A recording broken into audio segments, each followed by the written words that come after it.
ماہ رمضان کے آخری 10 دن جو نہایت ہی بابرکت شمار کیے جاتے ہیں،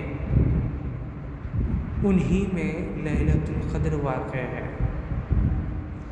چنانچہ مسلمان کے لیے ان آخری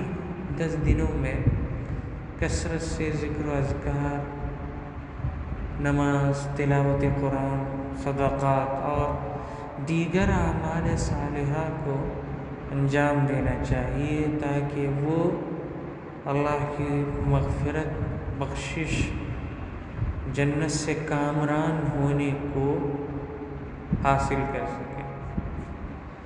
اور یہ اللہ تبارک و تعالیٰ کا عظیم فضل ہے کہ وہ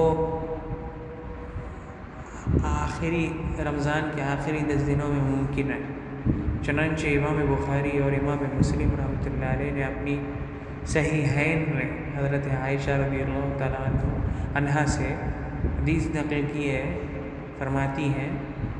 کہ نبی کریم علیہ السلام جب آخری عشرہ داخل ہو جاتا تھا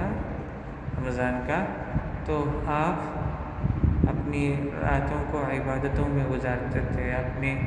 اہل خانہ کو جگاتے تھے اور کمر کس لیتے تھے۔ اور مسلم کی ایک اور روایت میں ہے کہ آپ رمضان کے آخری عشرے میں اتنی محنت اور عبادت کے اندر جتن فرماتے تھے جتنا دوسرے دنوں میں نہیں کیا کرتے تھے۔